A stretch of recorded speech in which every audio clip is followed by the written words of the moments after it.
ദബോറെ ചുട്ടരിച്ച സഹപാഠികളെ ന്യായീകരിച്ച് നൈജീരിയയിലെ ഇസ്ലാമിക പണ്ഡിതർ.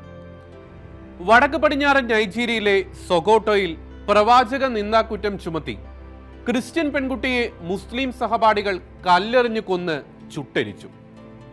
മനുഷ്യനായി പിറന്ന ഏതൊരു വ്യക്തിയുടെയും ഹൃദയത്തെ മുറിപ്പെടുത്തുന്ന ഈ ദാരുണ സംഭവം മതാന്ധത മൂലം തിമിരം ബാധിച്ച് അസഹിഷ്ണുതയുടെ ആൾരൂപങ്ങളായി വർത്തിക്കുന്ന ആഗോള ഇസ്ലാം ഭീകരതയ്ക്ക് കാലിക ദൃഷ്ടാന്തമായി മാറുകയാണ്.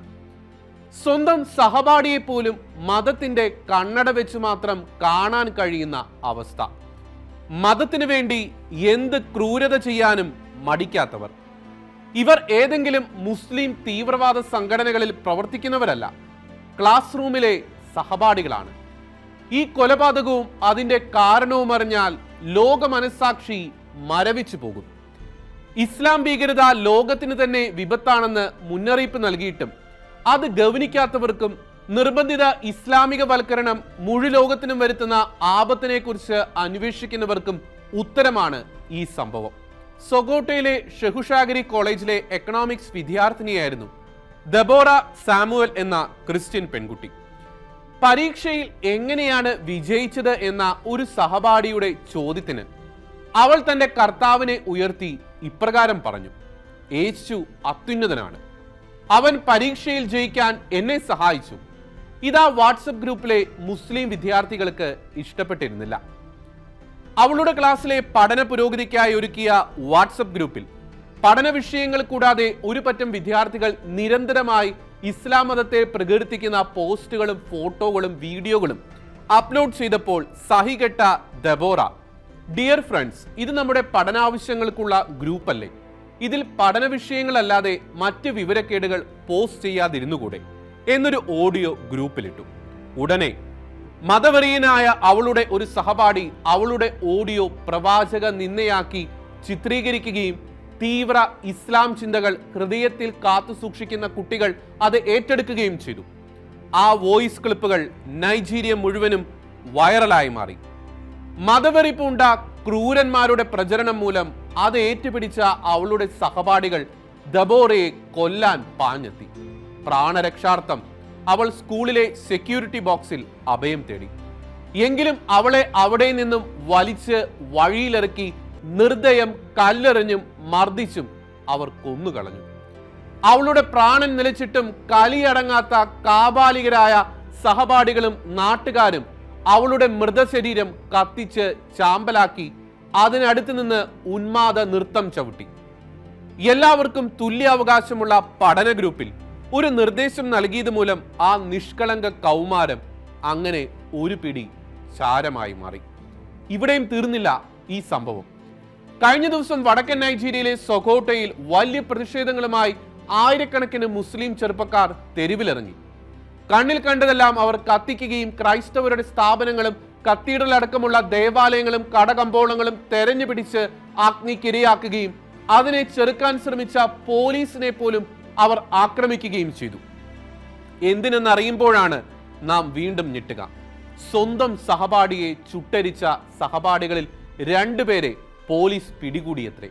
അത് അനുവദിക്കില്ല എന്ന് പറഞ്ഞാണ് ഇപ്പോഴത്തെ ആക്രമണങ്ങൾ. അതിനിടെ ദബോറയെ ചുട്ടരിച്ചതിനെ ന്യായീകരിച്ച് നൈജീരിയയിലെ ഇസ്ലാമിക പണ്ഡിതൻ രംഗത്ത് വന്നിരിക്കുന്നു എന്നത് മറ്റൊരു യാഥാർത്ഥ്യം. പ്രവാചക നിന്ദയ്ക്ക് ഇതല്ലാതെ മറ്റൊരു മറുപടിയില്ല എന്നാണ് അവരുടെ ന്യായീകരണം. പ്രവാചകനെ നിന്ദിച്ചാൽ അവരെ കൊല്ലണമത്രേ. സംഭവം നടന്ന സൊഗോട്ടോ രൂപതാ ബിഷപ്പ് മാത്യു കുക്ക ക്രൈസ്തവർ ഒരിക്കലും സംയമനം കൈവെടിയരുത് എന്ന് ഉത്ബോധിപ്പിക്കുമ്പോൾ തന്നെയാണ് ഈ ആക്രോശങ്ങളും ആക്രമണങ്ങളും.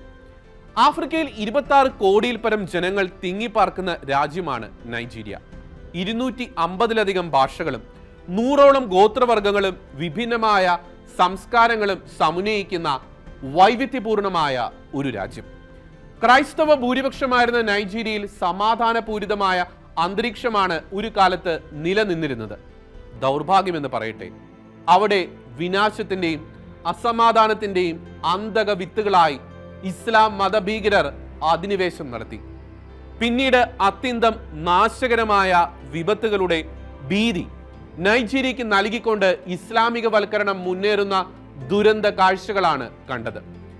പാരമ്പര്യ ഗോത്രവർഗ വൈവിധ്യങ്ങൾ നിറഞ്ഞു നിന്ന നൈജീരിയയിൽ ക്രിസ്ത്യൻ മിഷണറിമാർ നടത്തിയ ത്യാഗോജ്വലമായ സുവിശേഷീകരണ പ്രവർത്തനങ്ങളാൽ അവരിൽ ഭൂരിഭാഗവും അവരുടെ തനത് സംസ്കാരങ്ങളിൽ നിന്നുകൊണ്ട് തന്നെ ക്രിസ്തീയ വിശ്വാസം സ്വീകരിച്ചു. അങ്ങനെ സാംസ്കാരികവും വിദ്യാഭ്യാസപരവുമായി നൈജീരിയ മുന്നേറുന്നതിനിടയിൽ അവിടെയുണ്ടായ ഇസ്ലാമിക അധിനിവേശം നൈജീരിയയിലെ സമാധാന അന്തരീക്ഷത്തിന് കനത്ത വെല്ലുവിളിയായി മാറി. വടക്കൻ നൈജീരിയ പോലുള്ള പ്രവിശ്യകൾ പൂർണ്ണമായി ഇസ്ലാമികവൽക്കരിക്കപ്പെട്ടു.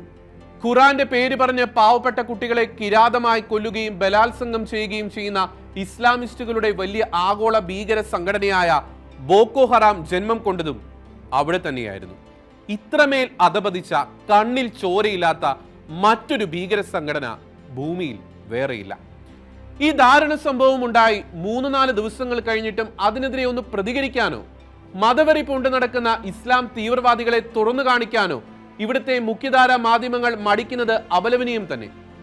എന്തോ കാര്യലാഭത്തിന് വേണ്ടിയുള്ള മാധ്യമങ്ങളുടെ ഈ നിഷ്ക്രിയത്വം നമ്മുടെ രാജ്യത്തെ വലിയ ദുരന്തത്തിലേക്ക് തന്നെയാണ് നയിക്കുന്നത്. മറുവശത്ത് സംഭവത്തിന് തത്തുല്യമായി ഇസ്ലാമിനെതിരെ പ്രതികലാപത്തിന് ക്രൈസ്തവരോട് ആഹ്വാനം ചെയ്യാതെ ആത്മസംയമനത്തിന്റെ പാതയിലൂടെ നിയമം മൂലം അതിനെ പ്രതിരോധിക്കുകയെന്ന വിവേകപൂർണമായ സമീപനമാണ് അവിടുത്തെ ക്രൈസ്തവ നേതൃത്വം കൈക്കൊണ്ടത്. അതിന് പ്രകാരം കേസെടുത്ത പോലീസ് ദബോറയുടെ കൊലയാളികളായ 2 പേരെ അറസ്റ്റ് ചെയ്തു. ആ തീവ്രവാദികളെ വിട്ടയക്കണമെന്ന് പറഞ്ഞാണ് സൊക്കോട്ടോയിൽ ഇസ്ലാം തീവ്രവാദികൾ അഴിഞ്ഞാടിയത്. ഒരു നിഷ്കളങ്ക കൗമാരത്തിന്റെ സന്തോഷങ്ങളെ ഒരു പിടി ചാരമാക്കി മാറ്റിയതിൽ ഇസ്ലാം ഭീകരർക്ക് ഇപ്പോൾ ക്രൂരമായ ആനന്ദം തോന്നുന്നുണ്ടാകാം. പക്ഷേ ലോകത്തിന്റെ തന്നെ നിലനിൽപ്പിന് ഹാനിയായ അർബുദം പോലെ വളരുന്ന ഇസ്ലാം ഭീകരതയ്ക്കും ദബോറയുടെ കൊലപാതകികളെ ലോകത്തിന് മുമ്പിൽ നീതീകരിക്കുന്നവർക്കും ചരിത്രം മാപ്പ് നൽകില്ല.